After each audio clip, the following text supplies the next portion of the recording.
Jésus. Merci pour ta présence au milieu de nous ce matin. Merci parce que tu veux nous faire du bien encore par ta parole. Nous disposons nos cœurs pour recevoir la portion que tu as préparée pour chacun de nous. Béni sois-tu. C'est au nom de Jésus que nous avons prié. Amen. Bonjour, Église de Dieu, ce matin.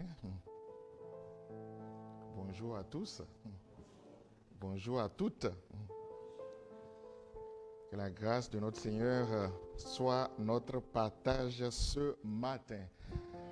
Nous bénissons son nom pour le privilège qu'il nous accorde ce matin d'être là pour le célébrer. Et c'est le moment pour nous de nous disposer pour recevoir ce qu'il a prévu pour nous. Et j'ai intitulé la prédication de ce matin, avant que nous ne lisions les deux textes qui vont nous conduire. Je nous donne le thème de la prédication. Comme ça, vous allez suivre avec, dans un coin de votre tête, le thème de la prédication de ce matin. C'est donc intitulé « Le style de vie qui attire et active la bénédiction de Dieu ». Le style de vie qui attire et active la bénédiction de Dieu. Nous allons trouver notre premier texte, notre premier passage dans le livre de Genèse au chapitre 17, les 5 premiers versets. Genèse 17, 1 à 5. Et puis nous allons lire un second texte dans l'évangile de Jean. Mais lisons d'abord Genèse 17, 1 à 5. Il est écrit dans la version Louis II. Lorsqu'Abraham fut âgé de 99 ans, l'Éternel apparut à Abraham et lui dit : « Je suis le Dieu Tout-Puissant. Marche devant ma face et sois intègre. J'établirai mon alliance entre moi et toi et je te multiplierai à l'infini. » Verset 3. Abraham tomba sur sa face et Dieu lui parla en disant : « Voici mon alliance que je fais avec toi. Tu deviendras père d'une multitude de nations. On ne t'appellera plus Abraham, mais ton nom sera Abraham, car je te rends père d'une multitude de nations. » Amen. Deuxième passage dans l'évangile de Jean, au chapitre 10, du verset 1 à 5. Jean 10, 1 à 5. Encore dans la version Louis II. Il est écrit : « En vérité, je vous le dis, celui qui n'entre pas par la porte dans la bergerie, mais qui y monte par ailleurs, est un voleur et un brigand. Mais celui qui entre par la porte est le berger des brebis. » Et par la suite, le Seigneur Jésus, au verset 11 en l'occurrence, il va se présenter comme étant le bon berger, celui-là qui donne sa vie pour ses brebis. Verset 3 donc, le portier lui ouvre et les brebis entendent sa voix. Il appelle et il les conduit dehors. Lorsqu'il a fait sortir, il marche devant elle et les brebis le suivent parce qu'elles connaissent sa voix. Dernier verset. Elles ne suivront point un étranger, mais elles fuiront loin de lui, parce qu'elles ne connaissent pas la voix des étrangers. Que le Seigneur bénisse donc sa parole dans nos cœurs ce matin, au nom de Jésus. Amen. Le style de vie qui attire et active la bénédiction de Dieu. Dimanche dernier, je n'étais pas là, j'ai suivi la prédication. L'un des tests utilisé par le prédicateur, c'est que le Seigneur nous a déjà bénis en Jésus-Christ. Nous avons été déjà bénis de toutes sortes de bénédictions en Jésus-Christ dans les lieux célestes. Mais la question est de savoir comment est-ce que cette bénédiction peut être opérationnelle dans ma vie. Je me pose beaucoup de questions, vous aussi certainement, par rapport à ma vie de chrétien, par rapport à ma position d'enfant de Dieu. Je regarde aussi ceux qui sont chrétiens comme moi. Je me dis que certainement il nous manque beaucoup de choses encore pour être à la hauteur de ce que le Seigneur attend de nous. Dans Psaume chapitre 8, la parole de Dieu nous dit que nous avons été créés de peu inférieurs à Dieu. Tu as été créé, nous avons été créés, chacun pour sa part, de peu inférieurs à Dieu. Ce qui nous distingue de Dieu, c'est que lui, il est assis sur le trône. Et il reçoit l'adoration de ses enfants. Dieu nous dit que Dieu te dit que tu es de peu inférieur à lui, de peu. Quand je regarde ma vie, je me dis, ce peu-là, ça devient peut-être beaucoup. Est-ce que je vis vraiment ce que Dieu a prévu pour moi, pour ma vie? Ça me fait toujours réfléchir. Comment est-ce que je peux davantage ou mieux me rapprocher de ce que le Seigneur a prévu pour moi? Dans une église, on peut avoir plusieurs types ou plusieurs catégories de chrétiens. Et deux en l'occurrence, que je vais illustrer ce matin avec vous au travers d'une scène. J'ai demandé à quelques personnes de s'apprêter. On va faire une petite scène pour illustrer deux catégories de personnes. Je vais inviter la première personne, Jaurès, et nous aurons un ange de Dieu qui a une commission pour lui. Est-ce que vous pouvez rapidement vous mettre sur scène? On va lui bander les yeux. On va lui attacher ou fermer les yeux. Et il ira à la rencontre d'un messager de Dieu. On va lui fermer les yeux en sorte qu'il ne saura pas. Tout à l'heure, l'ange va se présenter quelque part. Et puis, il va aller à la recherche de cet ange, les yeux fermés. Et on va voir comment il va s'y prendre pour retrouver ce messager de Dieu qui a un message, une commission pour lui. Est-ce qu'on peut lui fermer les yeux? Il ne faut pas faire... C'est les yeux seulement, pas là. Laisse-lui son nez pour qu'il puisse respirer.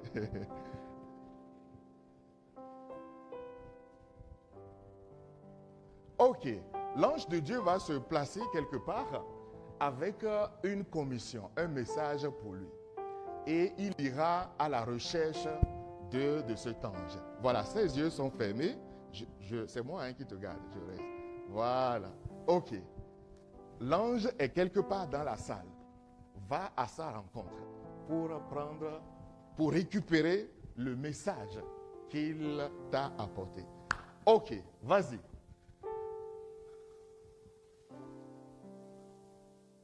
Donc, notre frère est à la recherche de cet ange de Dieu.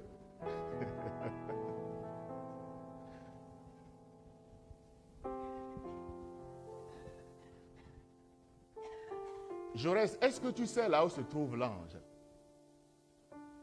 Tu ne sais pas. Il faut chercher alors. On te donne encore 1 minute.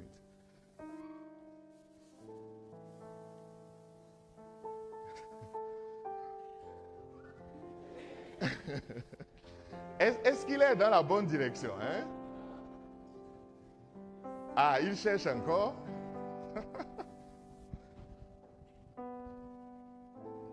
Il cherche l'ange. Nous tous, nous voyons l'ange, hein? Nous savons là où il est.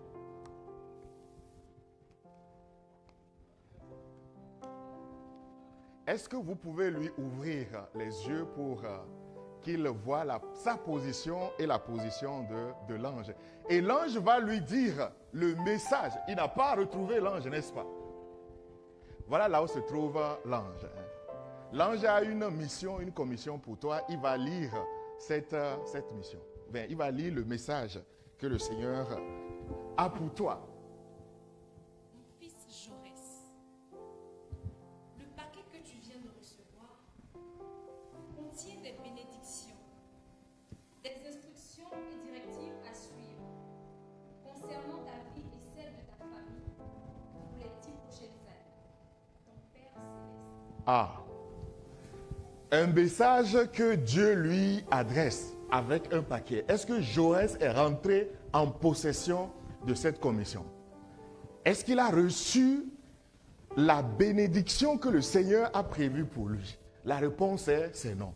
Vous voyez, il est situé à un lieu opposé par rapport à l'ange. Il n'a pas récupéré la commission que l'ange lui a apportée.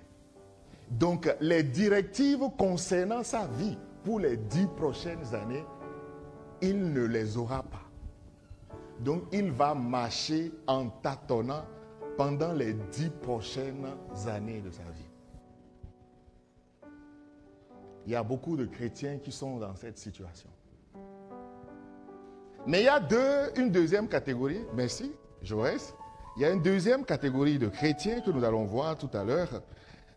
Notre scène continue, on va appeler le deuxième chrétien, le deuxième acteur. Il va monter sur scène, on va lui fermer les yeux et on va voir si lui, il arrivera à retrouver la commission que le Seigneur a prévue pour lui. On ferme ses yeux.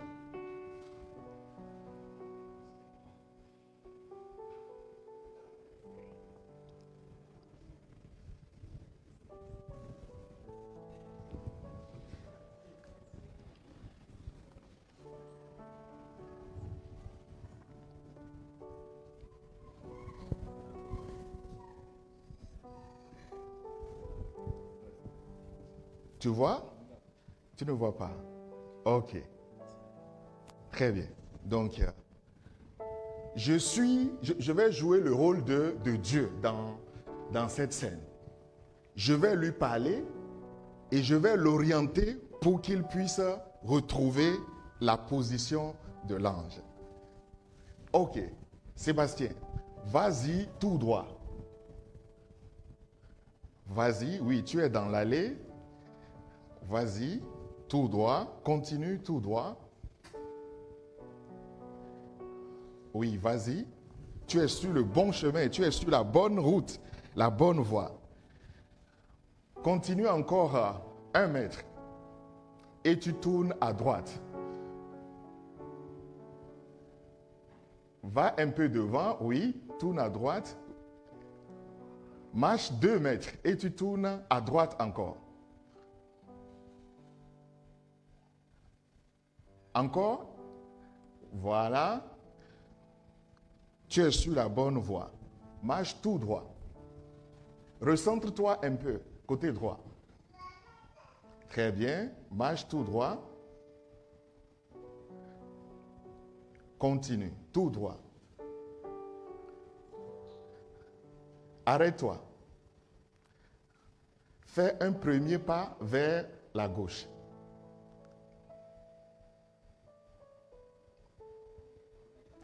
Tourne vers la droite.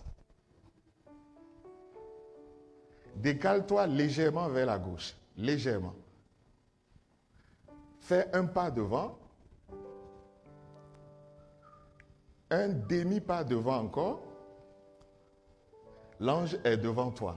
Tends ta main pour prendre la commission qu'il a pour toi.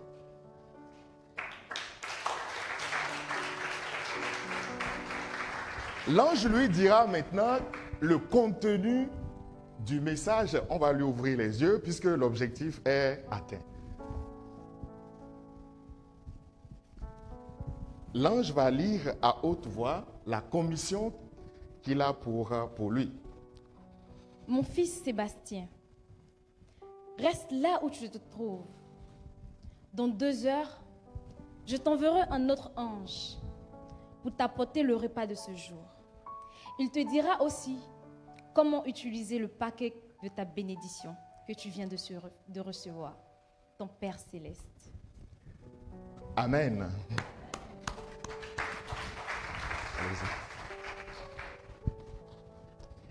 Alléluia. Alléluia. Marche devant ma face et sois intègre. Voici le message que le Seigneur adresse à Abraham. La parole de Dieu à Abraham. Marche devant ma face et sois intègre. Au premier verset de notre texte de Genèse chapitre 17. La question qu'il faut se poser ce matin, bien-aimés dans le Seigneur, c'est de savoir que voulait dire Dieu par cette phrase. Marche devant ma face et sois intègre. Et qu'est-ce que Abraham lui-même devrait comprendre au travers de cette interpellation? Qu'est-ce que l'Église de Dieu, qu'est-ce que le chrétien peut comprendre au travers de cette interpellation? Marche devant ma face et sois intègre. Je vais nous lire ce passage dans 2 autres ou 3 autres versions, dans la version français courant. Ça nous permettra de mieux comprendre encore ce que cette phrase veut dire dans la version français courant. Quand Abraham eut 99 ans, le Seigneur lui apparut et lui déclara: Je suis le Dieu Tout-Puissant. Vis toujours en ma présence et sois irréprochable. Vis toujours en ma présence et sois irréprochable.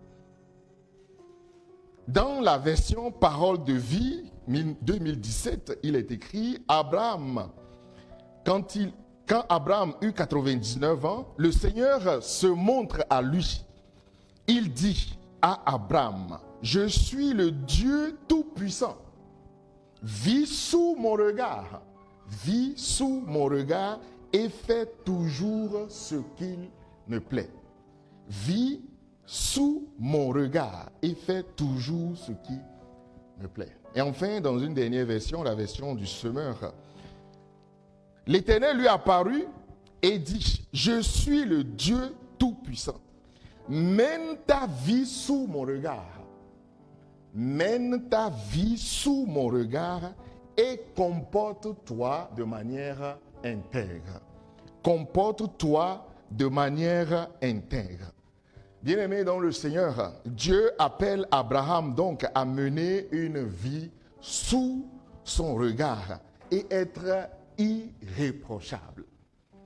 Vivre une vie sous le regard de Dieu et être irréprochable. Mener une vie et être irréprochable selon Dieu.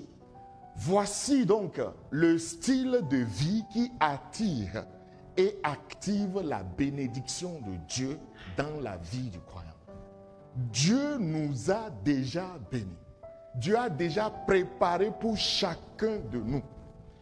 Ça, c'est irrévocable. Un plan de vie.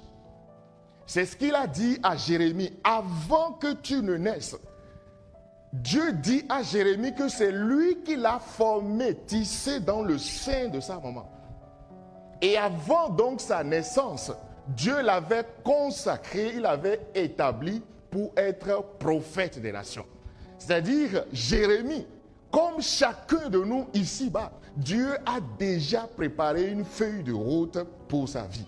Dieu a déjà préparé un agenda spécifique, un agenda particulier pour sa vie. Et c'est ce que l'apôtre Paul pouvait dire dans Éphésiens chapitre 2, verset 10, que nous sommes son ouvrage, ayant été créés en Jésus-Christ afin que nous accomplissions les bonnes œuvres qu'il a d'avance préparées pour nous. Dieu a d'avance préparé de bonnes œuvres pour chacun de nous. Et ces bonnes œuvres, d'abord, c'est la vie d'obéissance de chacun de nous. C'est une bonne œuvre. C'est à deux niveaux. Premièrement, ma relation avec le Seigneur, mon intimité avec le Seigneur, ma soumission, ma vie d'obéissance. Le Seigneur aime ces choses. Ça constitue pour le Seigneur, pour Dieu, de bonnes œuvres qu'il attend de chacun de nous. Et ces bonnes œuvres, c'est lorsque nous nous attachons à lui et faisons exactement pour l'Église, pour la société, pour le monde, ce pourquoi il nous a appelés. Dieu nous a prédestinés, préparés déjà à accomplir les bonnes œuvres. Vous imaginez, depuis l'éternité antérieure, Dieu a préparé une feuille de route pour chacun de nous. Ce n'est pas à ma naissance, ce n'est pas à ta naissance que Dieu va dire, ok, bon, lui, Pierre, il est né maintenant, qu'est-ce qu'il sera, où est-ce qu'il va aller, qu'est-ce qu'il fera, etc. Non, Dieu a déjà préparé ça. Il me revient de découvrir ce que Dieu a préparé pour moi. Et cela, c'est dans sa présence. C'est auprès de lui que le chrétien peut découvrir, peut savoir qu'est-ce que Dieu attend de lui. Abraham doit donc désormais apprendre à laisser sa vie, à abandonner sa vie entre les mains de Dieu pour que Dieu lui-même dirige sa vie. Comme dans cette deuxième scène, notre frère a marché à ma voix. Est-ce qu'il a pu récupérer la commission qui lui est destinée? La réponse c'est oui. Bien-aimé dans le Seigneur, tu es dans ce monde. En fait, tu me vois, chacun me voit ici, n'est-ce pas? Mais il y a une deuxième dimension, un deuxième niveau de vision que le chrétien doit avoir pour pouvoir marcher. C'est la vision spirituelle. Tu as besoin de la vision naturelle pour distinguer les personnes, les objets, les choses physiques qui sont devant toi. Tu as aussi besoin de la vision spirituelle pour voir la direction, pour voir le chemin vers lequel le Seigneur t'appelle. Le chemin que Dieu t'indique à prendre. Tu as besoin des yeux spirituels, de la vision pour pouvoir emprunter cette route. Autrement, tu vas t'égarer. Autrement, tu vas passer ta vie à côté de ce que le Seigneur a prévu pour toi. Marche devant ma face et sois intègre. Abraham doit ainsi apprendre à ne pas se soustraire de la vision de Dieu. Puisque Dieu lui dit, marche devant ma face.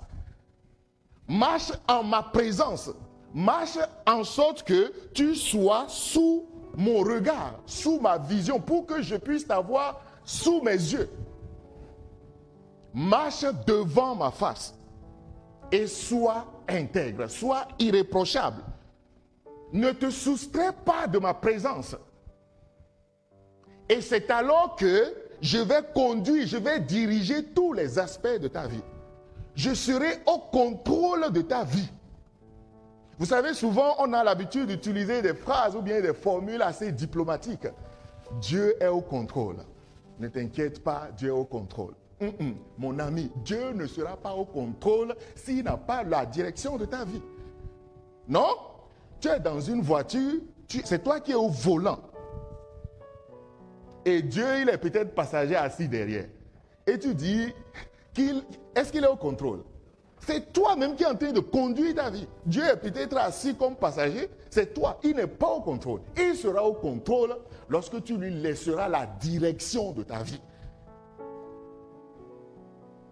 Le contrôle de ta vie par Dieu dépend de la place que tu lui as laissée dans ta vie. Plus tu vas accorder de place. On remonte en janvier. Les priorités de Dieu dans nos cœurs, dans nos vies.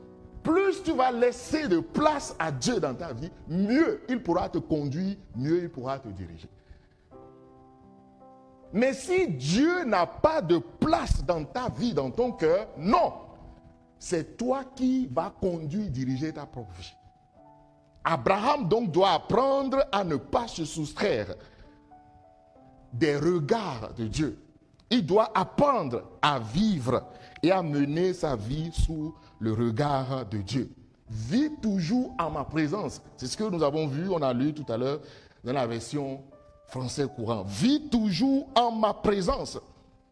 La présence de Dieu, ce n'est pas un lieu spécifique, un lieu physique où Dieu se trouve. Et il invite ainsi Abraham à demeurer dans ce lieu-là qu'on appelle présence de Dieu. Ce n'est pas un lieu spécifique, un lieu physique. Une adresse où Abraham va désormais résider. C'est à Abraham de créer tous les jours, de mobiliser de par la qualité de sa vie, d'attirer la présence de Dieu. Partout où le chrétien qui a reçu le Saint-Esprit qui habite en lui, partout où il est, cet endroit devient donc la présence de Dieu. Et c'est ce que la parole de Dieu nous dit, nous sommes le temple du Saint-Esprit. Le Saint-Esprit habitant en moi, habitant dans ton cœur, habitant dans ta vie, là où tu es donc, ce lieu devient un lieu de manifestation de la présence de Dieu, devient le temple de Dieu. Et c'est ce que Paul dit aussi aux Romains, que ceux-là qui sont dirigés, conduits par le Saint-Esprit, c'est eux qui sont appelés fils de Dieu. C'est ceux-là qui sont dirigés par le Saint-Esprit qui sont appelés fils de Dieu. Jésus a acquis le statut de fils lorsqu'il est sorti de l'eau après le baptême. Sinon, on l'a toujours appelé enfant de Dieu, enfant de Marie. C'est après son baptême, à 30 ans, quand il est sorti de l'eau, qu'une voix se fit entendre du ciel et dit, celui-ci est mon fils. Celui-ci est mon fils bien-aimé, en qui j'ai placé toute mon affection. Et c'est au fils que Dieu confie un certain nombre de choses. C'est-à-dire, si tu n'arrives pas au statut de fils, c'est-à-dire, le statut de fils, c'est une position de responsable. C'est le fils que Dieu utilise. Si le fils vous affranchit, vous serez réellement libéré. Jésus-Christ, le Fils, c'est lui qui a le pouvoir, la capacité, la maturité, la stature pour agir au nom de Dieu, pour être utilisé par le Seigneur. Le statut de fils. C'est lorsque tu deviens fils que Dieu peut te diriger, peut t'utiliser, que tu deviendras un instrument entre ses mains. Mais aussi longtemps que tu es enfant, Dieu ne pourra pas diriger ta vie.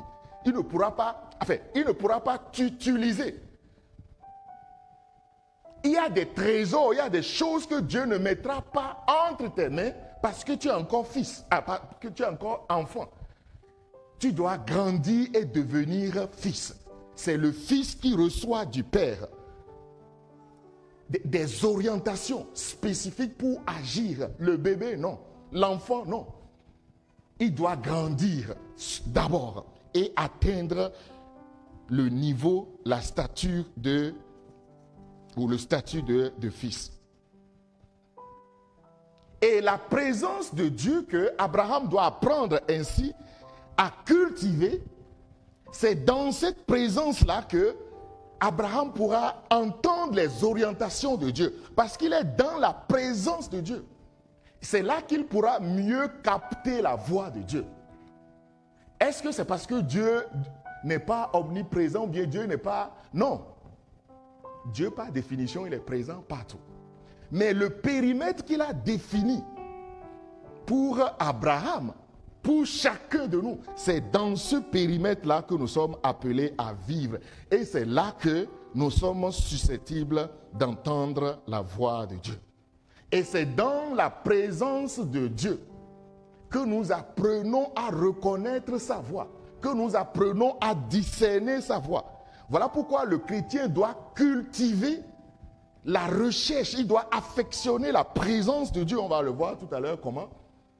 Et c'est dans cette présence qu'il va apprendre à discerner la voix de son Dieu, la voix de son Père, et apprendre à mieux connaître son Dieu. Mieux apprendre à discerner ce que Dieu attend de lui. C'est ce que nous avons lu dans notre deuxième texte, dans notre deuxième passage de Jean chapitre 10. Au verset 2, la Bible nous dit, « Mes brebis entendent, ou les brebis entendent sa voix. » Vous allez voir dans cette portion-là, il y a plusieurs fois, à plusieurs reprises, le mot brebis est utilisé. Brebis ou elle. Les brebis entendent sa voix. Il les appelle par leur nom. Il appelle par leur nom les brebis qui lui appartiennent. Et il les conduit dehors. Il conduit qui dehors? Les brebis. Verset 4. Lorsqu'il a fait sortir toutes ses propres brebis, ouais, non, il marche devant elles. Et les brebis le suivent parce qu'elles connaissent sa voix. Elles ne suivront point un étranger, mais elles fuiront loin de lui parce qu'elles ne connaissent pas la voix des étrangers. Les brebis sont citées ici à plusieurs reprises, ou bien le mot brebis cité ici. Brebis, c'est la star de ce passage. La brebis. Pourquoi? Et nous voyons dans ce passage que, en fait, le style de vie de la brebis, elle est compatible à ce que Dieu attend du chrétien. Et c'est ce style de vie-là qui est susceptible d'attirer et d'activer la bénédiction de Dieu dans nos vies. La brebis a un style de vie qui est compatible avec ce que le Seigneur attend de nous. C'est pourquoi David lui-même, à plusieurs reprises, il se présente comme étant une brebis du Seigneur. Et présente le Seigneur comme étant le berger, c'est-à-dire celui qui conduit les brebis. Le style de vie de la brebis, elle est compatible à ce que Dieu attend de ses enfants. Pourquoi? Premièrement, donc, la brebis, elle sait vivre dans un enclos. La brebis, elle est créée pour vivre dans un enclos, dans un endroit fermé. Elle a la capacité de vivre dans un enclos, dans un endroit fermé, dans un endroit sécurisé. La brebis est disposée pour cela. C'est une espèce prédisposée à vivre dans l'enclos et à se laisser conduire, à se laisser diriger par un berger, se laisser diriger par un maître. Il n'a pas besoin, ou bien elle n'a pas besoin d'un dressage particulier. Vous savez, il y a certains animaux, pour les domestiquer, il faut les dresser d'abord. Il faut leur apprendre un certain nombre de codes pour qu'ils ne soient pas dangereux pour les habitants de la maison. Mais la brebis n'a pas besoin d'un dressage particulier. Elle sait vivre naturellement dans un enclos. Deuxièmement, elle a la capacité, donc, c'est un animal docile qui se laisse facilement diriger, orienter. Non, contrairement au bouc, par exemple. Le bouc, non.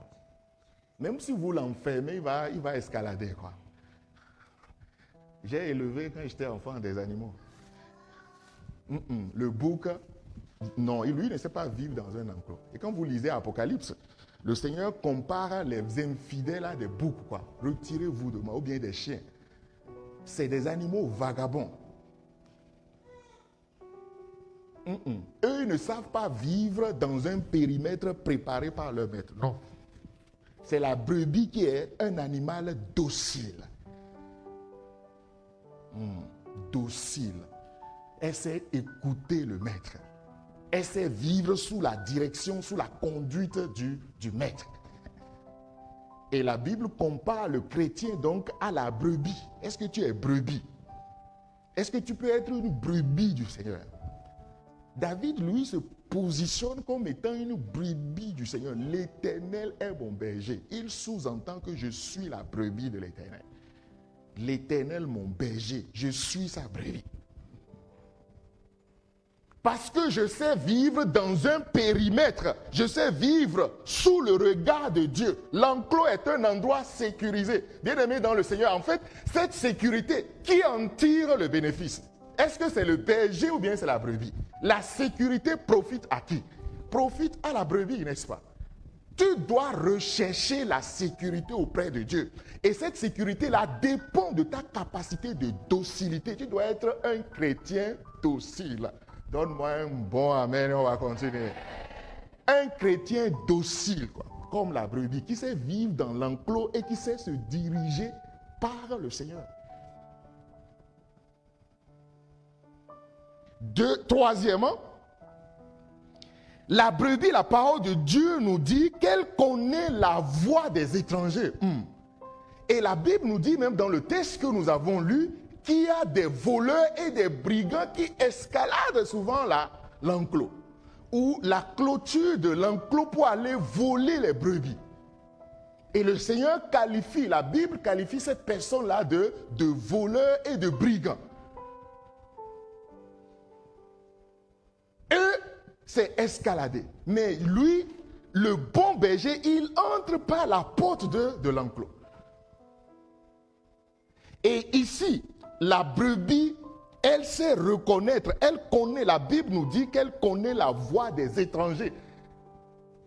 C'est-à-dire que dans les parages, dans les environnants de là où vit la brebis, il y a des voleurs et des brigands qui rôdent là-bas.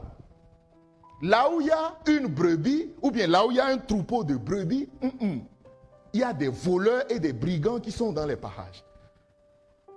Et les brebis connaissent déjà la voix de ces brigands et de ces voleurs.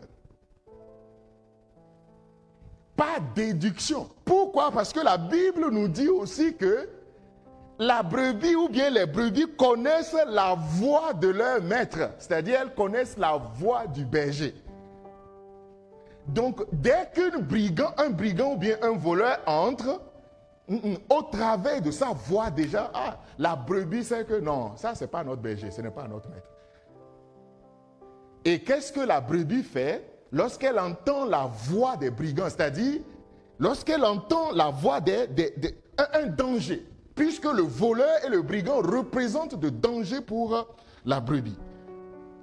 Qu'est-ce que la brebis fait lorsqu'elle entend une voix étrangère? La Bible nous dit qu'elle se met à courir, à fuir. À fuir. Une brebis, aussi vrai qu'elle est docile, mais elle sait fuir les dangers. Mais avant de fuir, bien aimé dans le Seigneur, il faut être en mesure de reconnaître la voix de ces brigands et de ces voleurs. Avant de pouvoir fuir, il y a certains événements, certaines personnes, certaines situations que tu dois fuir dans ta vie. Parce que tu es brebis. Si tu ne les fuis pas, tu te mets en danger inutilement. La capacité à entendre la voix, à reconnaître la voix du berger, c'est salutaire pour la brebis. La brebis connaît que, ça c'est mon maître. Mon maître est gentil, il prend soin de moi. Vous voyez, dans ce texte, vous lisez ce que fait le maître. Il nomme les brebis. Comme Dieu a nommé dans notre passage Abraham, il lui a donné notre nom. Tu seras Abraham. C'est-à-dire un nom porteur de bénédiction, père de multitudes de nations. Voilà pourquoi Dieu dit à Abraham, en fait, pour que cette nouvelle identité se manifeste dans ta vie, produise des fruits palpables, des fruits réels, tu dois apprendre à marcher devant ma face. Marche devant ma face et sois intègre. Sois en ma présence. Sois dans ce périmètre délimité où mes yeux seront sur toi.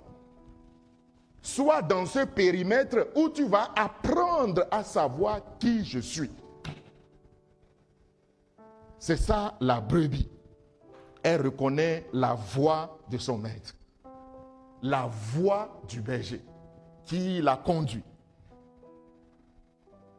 Et ce qui est intéressant dans ce passage, c'est qu'une voix par définition est une puissance. Une voix porte une puissance. Dans une voix, il y a une puissance. Dans la voix. Pas parce qu'on a crié fort, non. Parce que la voix contient un message. Et ce message-là, c'est des orientations, c'est des directives. C'est ce qui fait de la voix quelque chose de puissant. La voix est en soi une puissance. Parce qu'une voix ou bien un message que tu entends est susceptible de te donner une certaine orientation, de conduire ta vie d'une manière ou d'une autre. La voix va te pousser à agir, à poser des actes. D'où la puissance de la voix que tu entends, ou bien la puissance des voix que tu entends. En fait, il n'y a pas que Dieu qui te parle. Dans ta vie de tous les jours, en fait, tu n'es pas exposé uniquement à la voix de Dieu. Comme la brebis ou bien les brebis ne sont pas exposées uniquement à leur maître, à leur berger. Non, il y a des voleurs, il y a des brigands qui sont dans les alentours. Il en est de même pour le chrétien aussi. Il y a d'autres types de voix auxquelles nous sommes exposés. Si la voix de Dieu peut t'amener à agir lorsque tu es exposé à la voix de Dieu, il en est de même pour toutes les autres voix auxquelles tu es exposé qui peuvent te pousser à agir, à poser des actes, à suivre une direction. Quelles sont les voies qui ont cours dans ta vie? Quelles sont les voies que tu suis dans ta vie de tous les jours? Le brigand et le bon berger qui conduit les bergers qui sont dans l'enclos. Ces deux types de personnes ou de... C'est pas si faux, puisque de l'autre côté c'est les brigands et les voleurs, de l'autre côté c'est le bon berger. Les destinations ne sont pas les mêmes. La brebis est dirigée vers le pâturage par le berger. Alors que le brigand et le voleur conduit la brebis vers l'abattoir. Le voleur amène la brebis à l'abattoir pour l'égorger, pour la manger. En fait, quand il voit la brebis, il voit une nourriture, une proie à dévorer. Alors que le bon berger, lorsqu'il voit la brebis, c'est une espèce à protéger, à garder, à conduire vers le pâturage, à préserver, dont il faut prendre soin. Qu'est-ce que je choisis? Ne pas écouter la voix de Dieu, c'est ainsi laisser sa vie entre les mains de voleurs, de brigands, pour te conduire où? Vers l'abattoir. Que le Seigneur nous en préserve ce matin, au nom de Jésus. Alléluia. La question est de savoir maintenant, comment est-ce que je peux arriver à discerner la voix de Dieu? Comment est-ce que dans ma vie de tous les jours, je peux arriver à ce stade, à ce niveau où j'apprends désormais à discerner, à comprendre la voix de Dieu? Ça, c'est le Seigneur qui me parle. Bien-aimés dans le Seigneur, en fait, pour nous qui sommes enfants de Dieu, on doit inéluctablement, si on veut aller loin avec le Seigneur, s'il y a quelque chose que tu dois rechercher, c'est la voix du Seigneur pour te conduire dans ta vie de tous les jours. C'est très, très important. Vous savez, le Seigneur conduit ses enfants. Dieu dirige ses enfants. Tu es chrétien, c'est-à-dire ta croissance spirituelle va t'amener progressivement à discerner facilement la voix de Dieu. Vraiment, facilement la voix de Dieu. Lorsque tu t'abandonnes au Seigneur, Dieu va te conduire. Oh, c'est difficile. Non. Si tu as déjà fait 1 an, 2 ans, 3 ans, 4 ans avec le Seigneur, et il ne te parle pas, il ne te dit pas des choses concernant ta vie, il y a un petit problème. Tu dois grandir. Tu dois chercher absolument à cultiver cette présence de Dieu où tu vas apprendre à discerner, à distinguer la voix de Dieu. Je vais vous partager un petit témoignage que je pense l'avoir raconté ici une fois. Mes 2 garçons, avant que le deuxième ne naisse, l'aîné, il avait à peu près 2 ans, ou un peu moins, je ne me rappelle plus. J'allais faire des courses au marché. Et quand je partais, maman m'a fait la liste des courses. Chez les Adimi, c'est papa qui fait les courses. Et Ézéchiel me dit d'acheter poisson. Je n'avais pas compris son langage à l'époque. À part, à tété, à son. Qu'est-ce que tu veux dire? C'est maman qui me dit, ah non, il te dit d'acheter poisson. Ah d'accord. Et quand je sortais, quand j'allais faire les courses là, il dit, ah d'accord. Moi, je n'ai pas réussi à comprendre son langage. J'ai compris que c'est parce qu'il passe plus de temps avec sa maman que moi, n'est-ce pas? Donc du coup, maman sait déchiffrer, sait comprendre la voix ou bien les paroles, les propos de l'enfant. Très bien. Ça, c'est le chapitre 1 de ce que Dieu va m'apprendre plus tard. À peu près 2 ans plus tard, c'est le tour de son petit frère.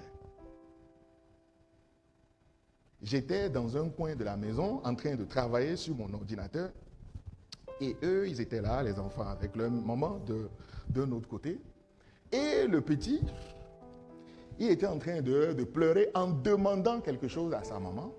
Et ce qui m'a surpris, c'est que maman appelle l'aîné, Ézéchiel, et demande, qu'est-ce que ton frère dit?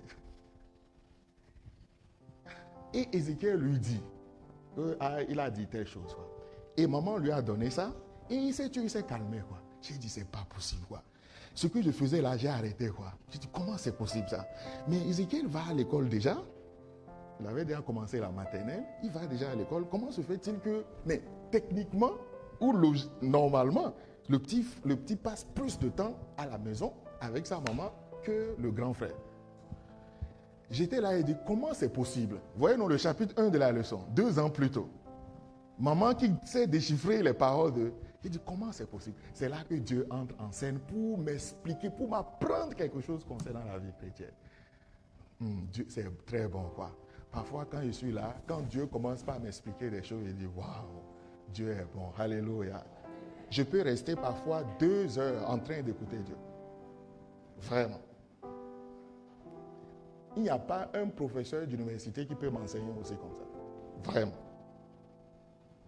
Je peux rester vraiment en train d'écouter Dieu comme ça. C'est merveilleux lorsque Dieu vous parle, il vous explique des choses. Dieu a utilisé ces 2 scènes-là pour m'apprendre. Puisque j'étais en train de poser la question, j'étais là, intérieurement, il dit, pourquoi maman n'a pas réussi à comprendre ce que l'enfant disait dans ce cas, alors que 2 ans plus tôt, Et j'entends la voix de Dieu qui me dit, c'est comme ça que vous, chrétiens, vous êtes. Comment? Dieu me dit de regarder les 2 enfants-là. Je lève mes yeux et je vois effectivement les 2 garçons sous la table en train de jouer, en train de s'amuser. Tu vois, ça c'est là que les enfants apprennent à communiquer, à apprendre le langage des uns et des autres. En fait, maman ne va pas sous la table avec les enfants pour s'amuser avec eux. Mais quand même, maman passe du temps avec l'enfant. Dieu me dit non. En fait, maman le fait aussi vrai qu'elle aime son enfant. Elle le fait par devoir. Allaiter l'enfant, donner à manger à l'enfant, prendre soin de lui, aussi vrai que maman le fait profondément avec l'amour maternel, mais c'est d'abord un devoir, une responsabilité pour elle. Maman, elle ne s'abaisse pas, elle ne va pas sous la table pour jouer, pour s'amuser, pour courir avec les autres enfants. les enfants apprennent à comprendre leur langage lorsqu'ils s'amusent, lorsqu'ils sont ensemble. Et Dieu me dit, c'est comme ça que vous, chrétiens aussi, vous êtes. J'ai pris ma part ce jour-là. Mais en fait, c'est là que nous avons deux types de chrétiens. Parfois, lorsqu'il y a certaines choses que nous appelons pour Dieu, ou bien la présence de Dieu, telles que venir à l'église, comme ce matin. Bien-aimés dans le Seigneur, nous le faisons la plupart du temps par devoir. Et non parce que nous avons vraiment compris l'importance. Nous le faisons par habitude et par devoir. Comme maman allait son enfant par habitude et par devoir. Aussi vrai qu'elle le fait avec amour. Il y a des choses que nous faisons, peut-être avec amour, mais on pense que c'est pour Dieu, mais c'est davantage par responsabilité pour soulager la confiance, notre conscience, que nous le faisons, que par une recherche véritable de l'intimité de Dieu. Même nos temps de méditation, parfois, méditation personnelle, c'est parce qu'on a martelé à l'église que le bon chrétien a une vie de méditation que tu médites. En fait, tu le fais souvent juste pour satisfaire ta conscience. Si je te pose la question, qu'est-ce que tu as médité hier matin? Quoi? Réponds dans ton cœur. Est-ce que tu te souviens de ce que tu as? Je ne dis pas la semaine dernière, hier. Oui, moi-même, je me soumets à cet exercice-là. Juste pour voir le niveau de... Enfin, quel amour t'a amené à méditer la veille ou la semaine passée? Si je vous demande, qu'est-ce que vous avez entendu ici, vous qui étiez là dimanche passé? Qu'est-ce que tu as retenu pour ta vie? Je ne vais pas dire ce que le prédicateur a dit. Ceux qui ont une bonne mémoire peuvent dérouler ce que le prédicateur a peut-être dit le dimanche passé. Mais qu'est-ce que Dieu t'a dit le dimanche dernier? C'est-à-dire, qu'est-ce que tu as retenu pour toi, que tu as adopté, pour lequel tu as pris une résolution durant la semaine ou pour le mois? Quoi?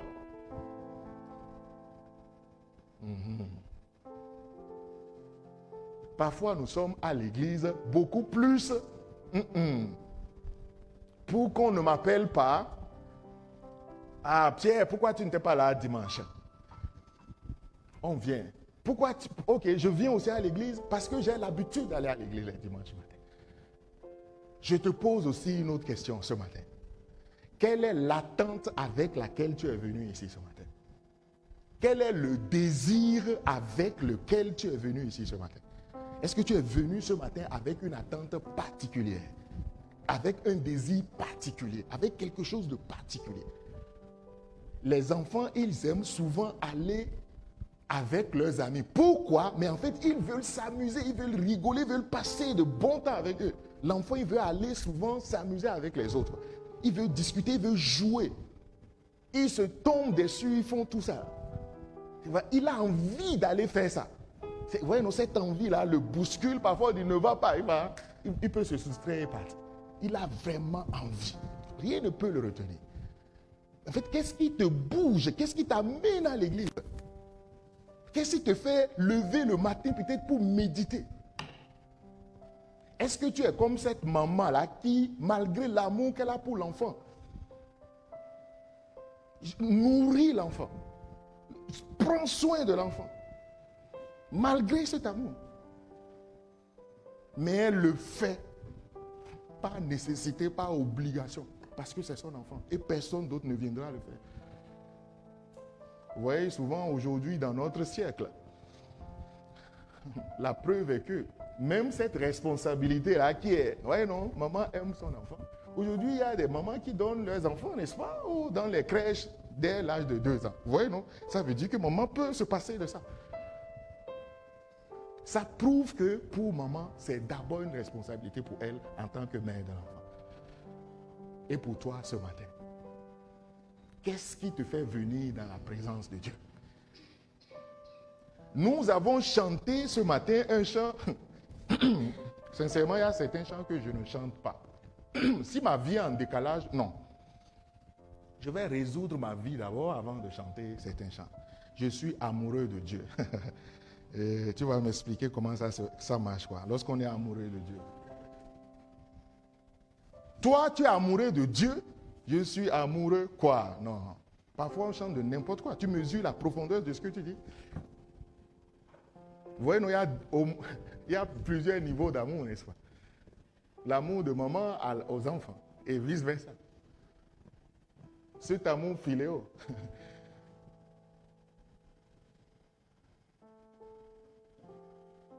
Amoureux de Dieu avec quel amour? L'amour de Romains 5,5? Parce que le Saint-Esprit a déversé dans nos cœurs l'amour qui nous permet d'aimer Dieu lui-même. Tu aimeras le Seigneur ton Dieu de tout ton cœur, de toute ta force, de toute ta pensée. Pourquoi tu peux arriver à aimer le Seigneur à ce niveau? Parce que Romains 5,5. Mais vous auriez pu m'afficher déjà ça, multimédia. Soyez réactifs. Romains 5,5, le Saint-Esprit a déjà déployé l'amour dans ton cœur qui te permet d'aimer Dieu de tout ton cœur. Tu ne te bats pas pour l'aimer, mais tu l'aimes naturellement, vraiment. Si tu n'aimes pas le Seigneur avec l'amour de Dieu, non. Tout ce que tu manifestes là, en fait, c'est pas responsabilité, pas obligation pour soulager ta conscience que tu le fais. C'est avec l'amour du Saint-Esprit que tu peux aimer Dieu. Tu es amoureux de Dieu comment? Et même avec l'amour inférieur, l'amour des humains là, quand un homme aime une femme et vice-versa. Vous avez vu déjà? Vous me regardez. Ce que vous vivez, hein? Tu peux donner ta bourse, n'est-ce pas? Oh, pauvre étudiant de moi, quoi, hein? Tu donnes tout ton âme, c'est à la sœur, quoi, hein? C'est terrible, quoi. Ou bien tu l'amènes au restaurant. On te donne une facture de 600, 700 dirhams, quoi.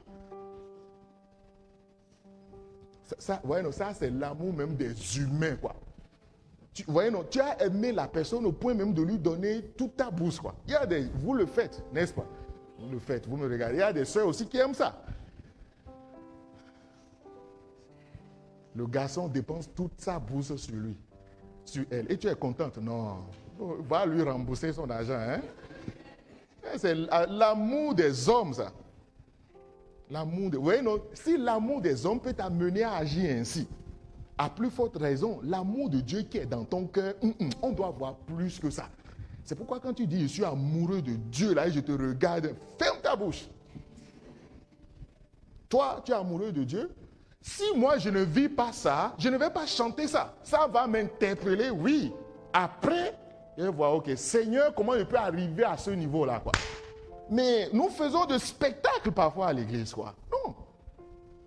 On vient faire de spectacles souvent à l'église. Même à l'église, vous imaginez. Est-ce que tu es amoureux de Dieu? Non, ce que tu as chanté ce matin-là. Tu es désireux de Dieu. Quels sont les autres adjectifs? Soifé. Oh Seigneur Jésus. Quelqu'un qui a soif. Oh Seigneur, aide-nous.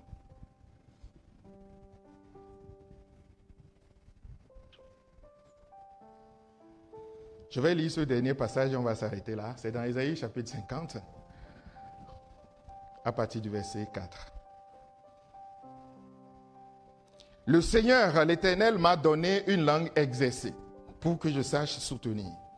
La parole, celui qui est abattu.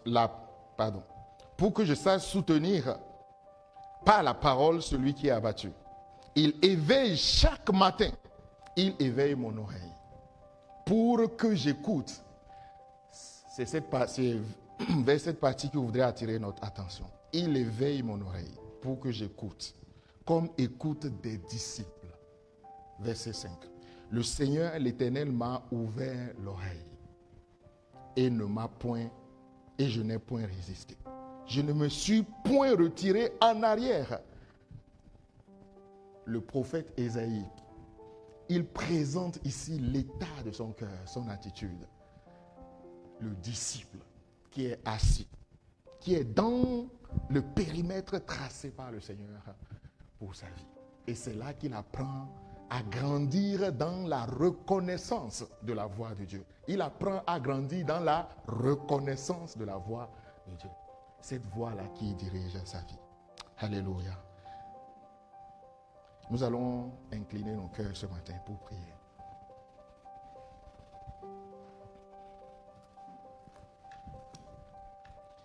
Quand je me tais, oh, j'apprendrai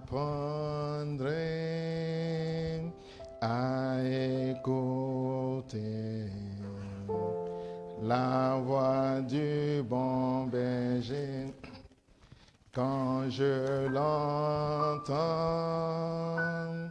oh, je comprends qu'il a payé pour ma liberté. Quand je t'ouvre mon cœur, je te vois, Seigneur. Quand je t'ouvre mon cœur, je t'entends me parler. Et ta loi dans mon cœur, toujours demeure. Et ta vie à chacun coule comme un torrent.